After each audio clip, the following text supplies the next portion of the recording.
Nagluto pala ako mga sis Brad ng creamy maha. Ang ginawa ko lang yan mga sis Brad ay tinakal ko yung cornstarch. Bali 3 baso pala yan mga sis Brad lahat ang nilagay ko dyan sa aking kawali. Tapos naglagay na rin pala ako dyan ng gata. Bali sa isang basong cornstarch pala mga sis Brad 3 basong gata ang aking nilagay.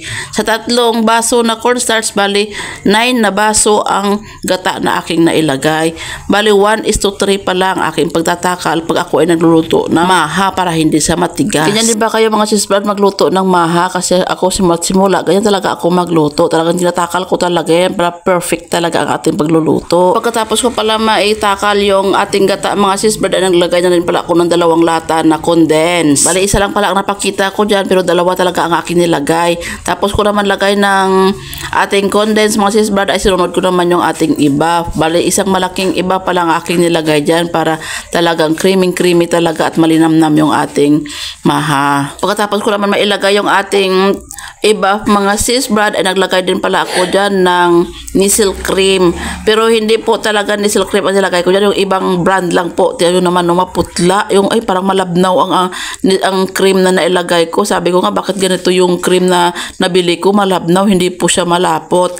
Tapos naglagay na rin pala ako dyan ng bali 1/4 kilo na asukal na puti para medyo matamis-tamis yung ating maha. Tapos nailagay ko na rin pala dyan mga sis Brad ang ating mais. Bali yung aking nilagay na mais dyan ay yung cream para mayroon siyang maliliit. Hindi po yung kernel ang nilagay ko dahil malalaki yung kernel na yon. Bali cream corn pala ang aking nailagay. Pagkatapos ko nga mailagay lahat ng mga ingredients mga sis Brad, ayan hinalo-halo ko lang talaga siya hanggang sa matunaw talaga yung ating nailagay na asukal at saka yung cornstarch. Halo-haloin lang talaga natin ang halo-haloin yan mga sis Brad hanggang sa wala na tayong makapa na parang nagbubuo-buo. Tapos naglagay na rin pala ako dyan mga sis Brad ng cheese. Yan hinalo ko dyan sa ating mga ingredients yung cheese para pag luto na rin ng ating maha mamaya ayun luto na rin ang ating cheese. Ayan ngayon nagsimula na pala akong lutuin yan mga sis Brad. Ganyan haluin lang talaga natin ang haluin yan mga sis Brad. Huwag talaga natin tigilan para hindi siya mamuo